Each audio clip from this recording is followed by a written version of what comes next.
Okay, here we are today at Titan Machine Tools. Sorry, haven't done videos in a long time, you know what I'm saying? But making money is much more challenging and more important than doing videos. But anyways, here I am today. We're making some wheel spaces for a tractor.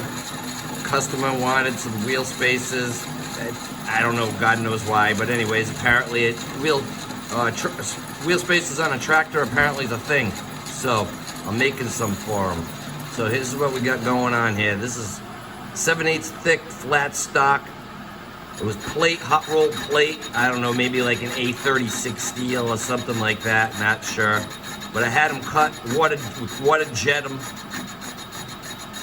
They're like, I don't know, I'll look at the drawing in a minute. But they're like 9 5/8 diameter with a water jet hole in it that's about 5 400. Give or take a little bit. So we put them on the lathe here. This is the first operation. I loaded them on. I'm holding on the inside diameter of the material right there, using the jaws of the chuck, grabbing it ass backwards.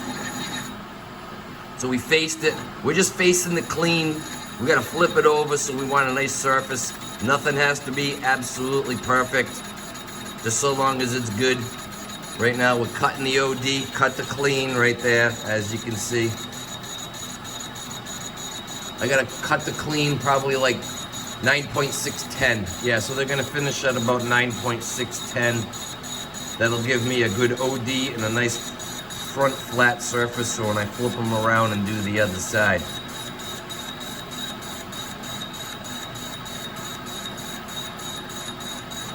See that, we just clearing the carriage down there. So that was a cycle turn. It's coming in for a finished face now.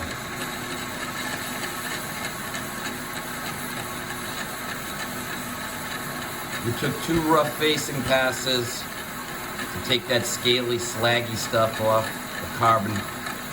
And then we did a cycle program to turn the OD. The water jet cuts pretty decent.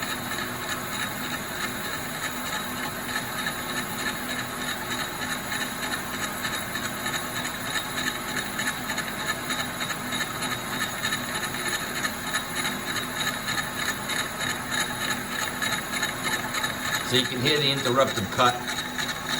Chuck, chuck, chuck, chuck, chuck. That's because it's not cleaning all the material, but it's good enough. It's going to give me more than enough banking surface to flip. They'll run nice and true.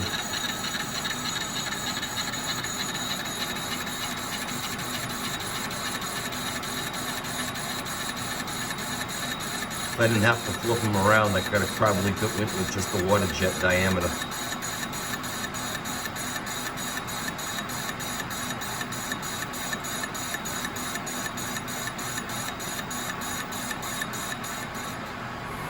Alright, so that's that right there. We're going to switch tools. Switch tools. And we're going to bore them out. See, I got 4 of them to do. There's 4 wheels on the tractor. Right? That's the plate. That's the drawing. So we're going to put a bolt pattern on them after. We're going to, the back side has a bore on the back side, which is this side right here. We got a bore on this side, 6-inch diameter bore, 3/8 of an inch deep. We went 6-inch 10, just so that it goes on easy. When you're driving in the mud and the dirt and you get all sorts of crapola in there, it's going to make it easy to put them on, take them off. That's what we're thinking. And then we got a 6-inch diameter hub in the front that keeps the wheel centered, so that the weight of the vehicle is transferred into the wheel in the rim, and it sits on that diameter. It's not the lugs holding it. You don't want the lugs, the bolts holding the wheel centered. You want it to load onto that diameter right there. This front diameter right there. This back diameter is gonna go onto the existing hub of the tractor axle. It's gonna fit in there, and then that's gonna be the new hub that the wheel mounts on. And apparently it's through bolts, so we're just putting through holes in there. And he's got bolts that bolt it to the axle flange. So that's that right there. We're generous on the tolerances, you can see plus 20. Plus 20, minus 20, excuse me, minus 20 on that one, so it all fits nice. You know, 5.5-inch through hole right there, plus 20, plus 25. So that's where we're at. Now, like I said, we're gonna switch boring bars. I'm getting distracted. Load the boring bar. We got a boring bar here. This one's got a little mileage on it, so she's gonna make some noise. But that's what we were using for a boring tool right there. We're gonna rough it out, finish it. Sounds a little ugly sometimes, but we'll go with it. You ready? Machine's ready to go. It's telling me. Change tool. Load tool 4. Tool 4. Boring bar. 185 RPMs. No coolant. Chips get hot. Boring bar gets hot. Pot gets hot. Here we go.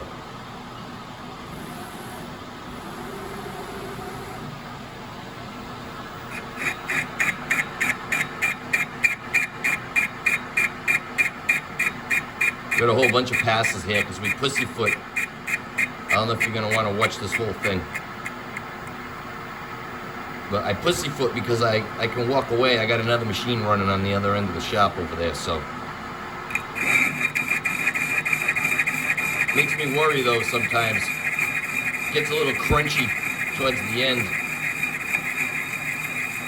First few passes not so bad, but this material's not really that tough, but because it's a large diameter here, we're cutting at a what, 5.5, just shy of 5.5-inch diameter. That's a lot of surface footage. This machine runs straight feed. It doesn't run constant surface speed. We don't have that capability there. We got direct RPM spindle.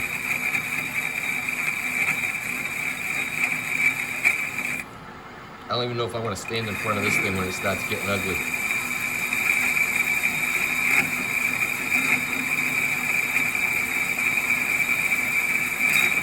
We got a good hold on it though, or at least it seems that way. I did 3 of them already, so fingers crossed. When I first loaded them on, I grabbed them in the chuck. I held them in the chuck. Like I said, I'm holding on the inside, so instead of closing the chuck, you gotta open the chuck to make it grab. So I opened the chuck, I grabbed hold of it pretty good. It's banking up against the jaws, so I got 3 points of contact. So once I was holding it pretty good, I gave it the old tappy-tappy with the hammer. Make sure it was sitting flat up against the jaws of the chuck, and then I threw an indicator on the face, dial indicator, 1000 resolution on the face of the part, and just ran it around it to check it to make sure it wasn't running out excessively bad. And the material's not very flat to begin with, so.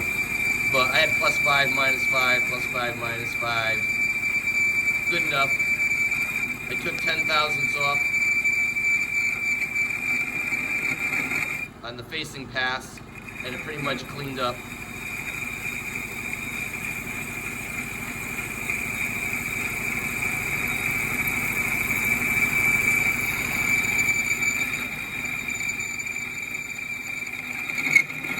See, it gets kind of ugly when it gets down deep in there.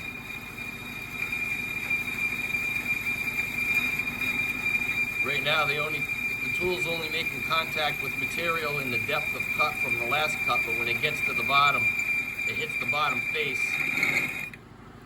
And when it hits the bottom face, ooh, that one didn't sound good. I probably should have changed the insert before I ran this last piece. I don't want that chip getting me. I'm gonna have to back up. Oop, wrong direction. Let's change our perspective here. We'll watch from over here because I gotta stay clear of those chips. Things will put the hurt on you.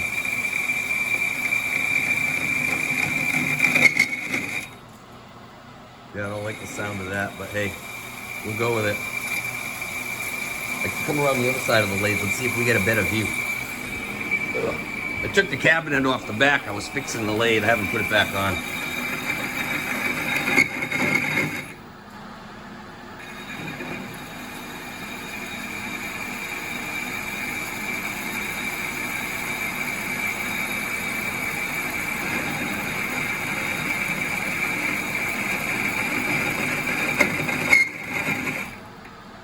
want to stand over here too long though. We're going to go back on the other side because that's where the emergency stop button is in case something goes awry.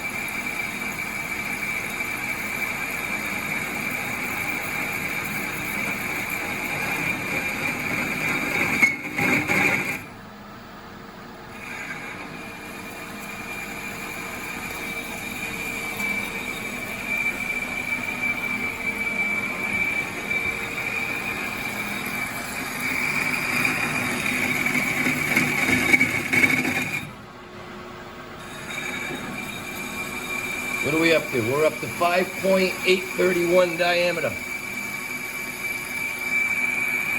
We're going to 6 inches, 6" 10.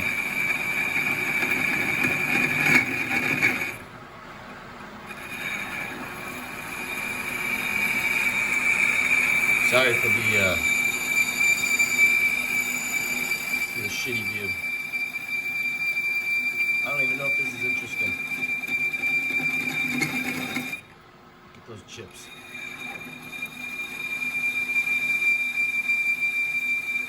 I guess they're really not any different than they were 9 minutes ago.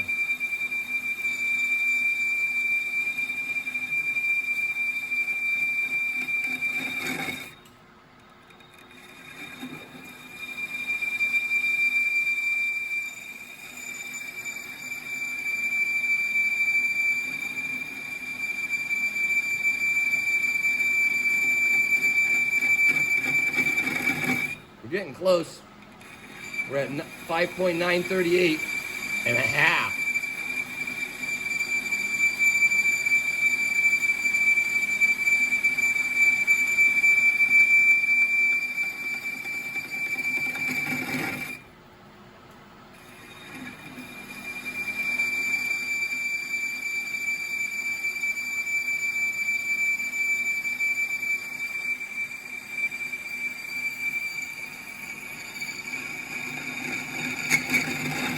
Sorry for the bad camera view, but my back's killing me.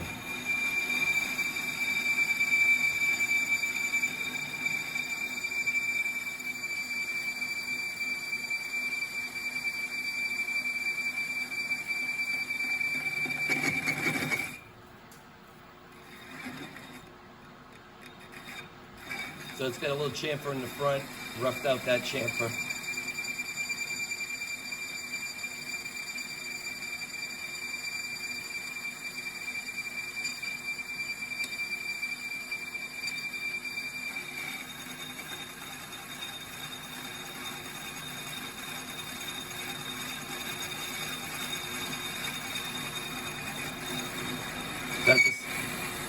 That's a semi-finished pass right there. Now it's going to come out and recut the whole profile.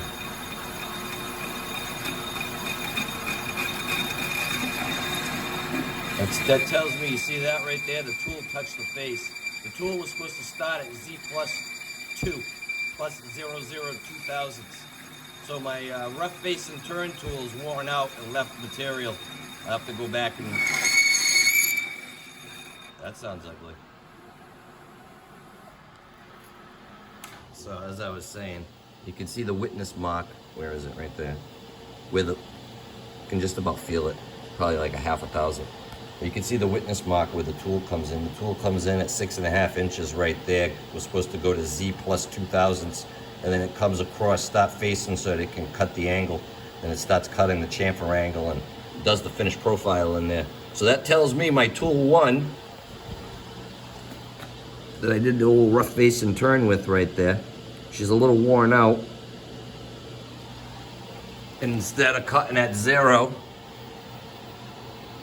must have cut it plus 2. Must be down about 0.002 because you can see right there where the boring bar came in, touched the face of the part, and then came around and started its profile path.